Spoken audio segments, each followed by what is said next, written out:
Salam untuk kita semuanya, berjumpa lagi dengan saya di channel Aritela Tutorial, tempat kita untuk berbagi informasi seputar informasi pendidikan dan informasi guru, serta informasi lain yang ada hubungannya dengan pendidikan dan guru. Pada pertemuan kali ini saya menyapa Bapak Ibu honorer yang sedang menantikan jadwalnya akan diangkat menjadi pegawai negeri sipil atau PNS tanpa tes. Bapak Ibu, simak video ini jangan ketinggalan informasi. Dan bagi Bapak Ibu yang sedang menonton, demikian dengan Bapak Ibu yang mungkin baru menemukan video melalui channel ini, dukung dengan cara like dan subscribe, share, dan komen, serta nyalakan tombol notifikasinya, supaya semua informasi yang disalurkan melalui channel ini selalu update di layar Bapak Ibu. Tanpa basa-basi lagi, langsung pada informasinya.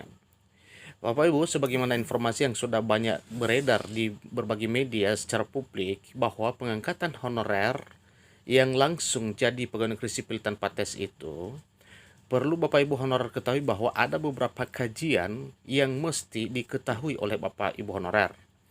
Jadi ikuti informasinya Bapak Ibu ya. Wacana tentang tenaga honorer bisa diangkat menjadi pegawai negeri sipil tanpa tes dilakukan dengan pertimbangan kesejahteraan honorer. Selain itu, mengatasi kekosongan tenaga aparatur sipil negara dengan mengangkat tenaga honorer menjadi pegawai negeri sipil tanpa tes. Namun, tenaga honorer masih harus bersabar dan tetap mengikuti perkembangan informasi. Oleh karena, informasi yang akan berubah suatu waktu sesuai dengan kebutuhan dan akan dipublikasikan kepada seluruh masyarakat.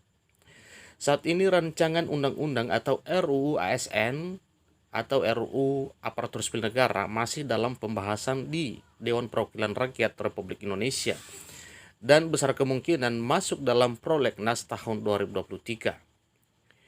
Ketua Dewan Perwakilan Rakyat DPR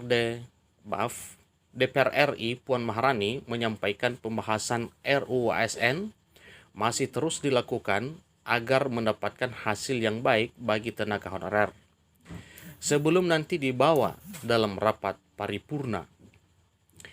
Puan Maharani juga selaku Ketua DPR RI menyampaikan bahwa RUU ASN ini mempertimbangkan masa tenaga kerja atau masa kerja tenaga honorer, serta lebih memprioritaskan tenaga pendidikan dan tenaga kesehatan. Jadi dua jenis ini adalah tenaga honorer yang masuk prioritas pengangkatan tenaga honorer pegawai negeri sipil tanpa tes.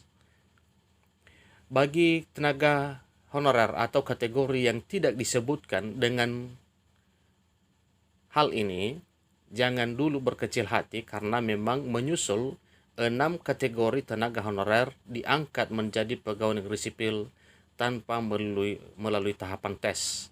Dengan syarat dan formasi pertama, tenaga honorer yang berkarir di bidang tenaga fungsional. Yang kedua, tenaga honorer yang berkarir di bidang administratif. Yang ketiga, tenaga honorer yang berkarir di bidang pendidikan. 4, tenaga honorer yang berkarir di bidang kesehatan. Kelima, tenaga honorer yang berkarir di bidang penelitian. Keenam, tenaga honorer yang berkarir di bidang pertanian. Jadi ini 6 kategori honorer yang akan diangkat menjadi pegawai negeri sipil tanpa tes. Tentunya Bapak Ibu wajib harus sesuai dengan persyaratan yang akan dipersyaratkan dalam hal pengangkatan PNS tanpa melalui tahapan tes. Selain memperhatikan dan mempertimbangkan kebijakan formasi untuk pengangkatan pegawai aparatur sipil negara, revisi undang-undang juga merangkap ketentuan dan syarat tenaga honorer diangkat menjadi pegawai negeri sipil tanpa tes dengan ketentuan sebagai berikut. Pertama, pertimbangan tenaga honorer yang memenuhi syarat pengangkatan pegawai negeri sipil sesuai revisi Undang-Undang Aparatur Sipil Negara yang akan disahkan mengkaji aspek masa kerja. Yang kedua, menentukan besaran gaji pokok atau tunjangan lainnya sebelum pengangkatan menjadi pegawai negeri sipil. Yang ketiga, mengkaji ijazah dan pendidikan terakhir tenaga honorer. Kemudian, membaca jenis tunjangan apa saja yang sudah diperoleh sebelumnya.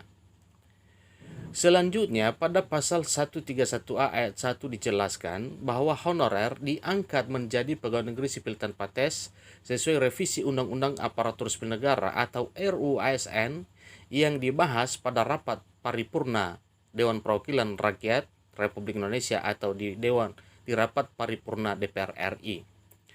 Sementara itu, ketentuan pengalihan pengangkatan pegawai negeri sipil tanpa tes melalui seleksi data administrasi. Tenaga honorer yang sudah terdata di Badan Kepegawaian Negara atau di BKN berpeluang besar diangkat menjadi pegawai negeri sipil. Kemudian, bagi tenaga honorer yang belum mengirim data di BKN, supaya segera untuk melengkapinya. Dalam pasal susulan dituangkan dalam pasal 131 ayat 5 membahas kebijakan pengangkatan pegawai negeri sipil. Tenaga honorer, pegawai tetap non-PNS, pegawai tenaga kontrak, pegawai tidak tetap diangkat menjadi pegawai negeri sipil oleh pemerintah pusat. Itulah bunyi pasal 131 ayat 5.